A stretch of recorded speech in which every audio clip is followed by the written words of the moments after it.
अवधूत चिंतन श्री गुरुदेव दत्त श्री स्वामी समर्थ. हॅलो, मी Priyanka's all content या चॅनलमध्ये मी तुम्हा सर्वांचं मनापासून स्वागत करते.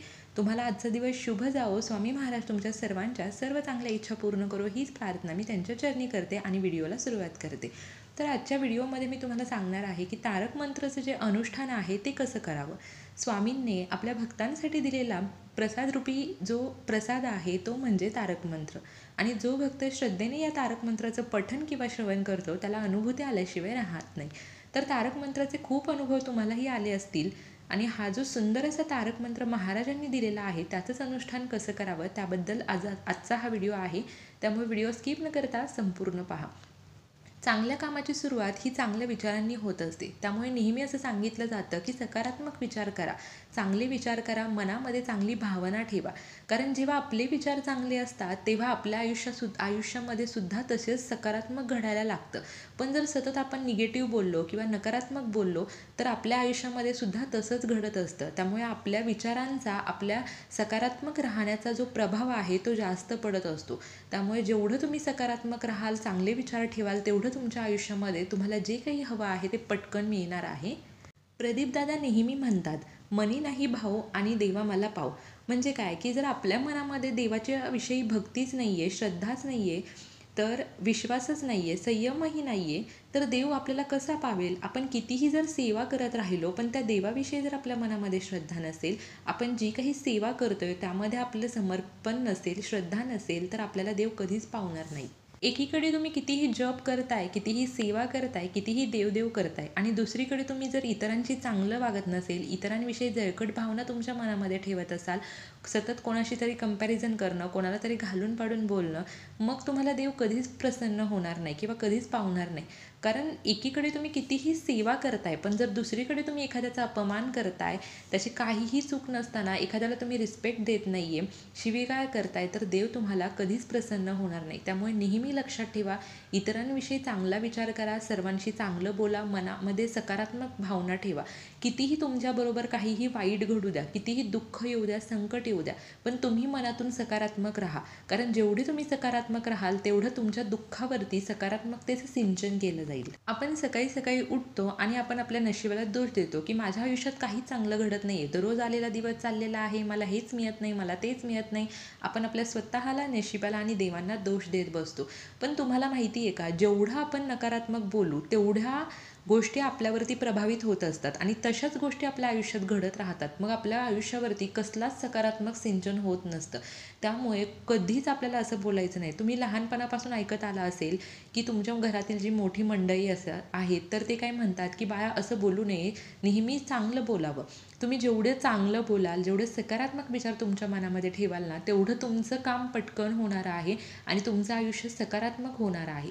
त्यामुळे कुठल्याही कामाची सुरुवात करत असताना नेहमी चांगलं बोला.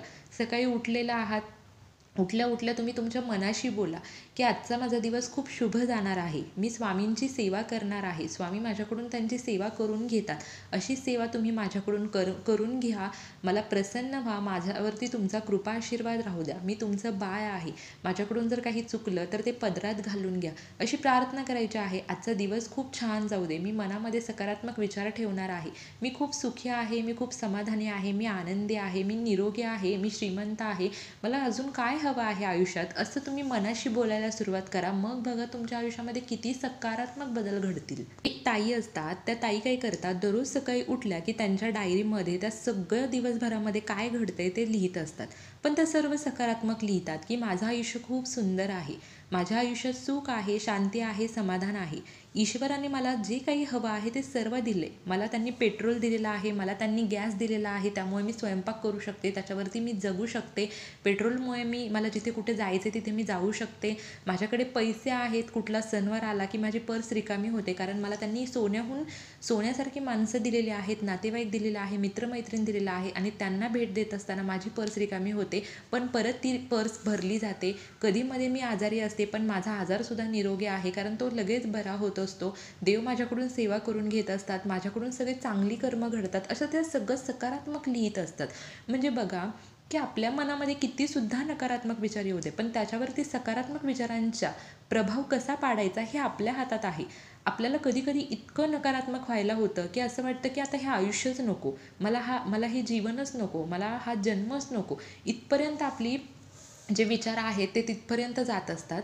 पण याच विचारांवरती सकारात्मक विचार आपण जेवढे करू ना, तेवढं हे जे नकारात्मक विचार आहेत ते मनातून निघून जातात. आणि एकदा सकारात्मक विचार आपल्याला इतके करायचे आहेत की नकारात्मक विचारांनी आपल्या मनामध्ये परत प्रवेशही केला नाही पाहिजे. मला मान्य आहे, जेव्हा नकारात्मक विचार येतात तेव्हा सकारात्मक विचारांचा प्रभाव आपल्याला त्याच्यावरती पाडणं खूप अवघड जातं. पण आपण जर आपल्या मनावरती ताबा ठेवला ना, तर ते सुद्धा आपण करू शकतो. तर तुम्ही सुद्धा या गोष्टी नेहमी लक्षात ठेवा. आता आपण येऊया तारक मंत्रचं अनुष्ठान कसं करा. तारक मंत्र म्हणजेच काय, तर आपल्याला संकटातून तारून नेणारा जो मंत्र आहे त्याला तारक मंत्र म्हटलं जातं. तारक मंत्राच्या प्रत्येक ओळीमध्ये त्याचा शब्द, त्याचा अर्थ लपलेला आहे.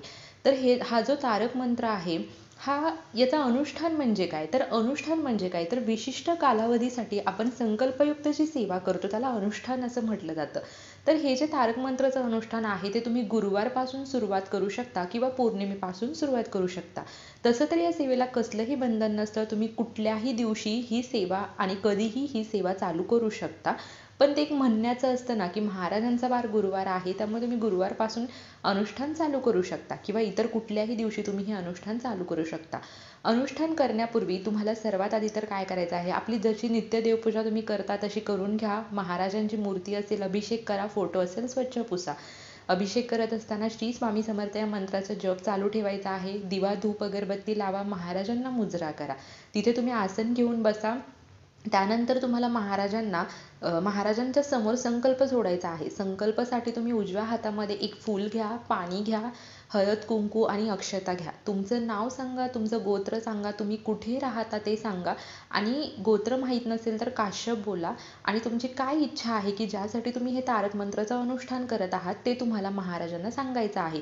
तुम्ही कशासाठी सुद्धा हे अनुष्ठान करू शकता. कोणी आजारी आहे, कोणाचं लग्न जमत नाहीये, कोणावरती खूप कर्ज आहे, कोणाला नोकरी लागत नाहीये, कोणाला शिक्षणाचा काही त्रास असेल, घरामध्ये काही संकट असतील किंवा कुठल्याही गोष्टीसाठी तुम्ही हे अनुष्ठान करू शकता.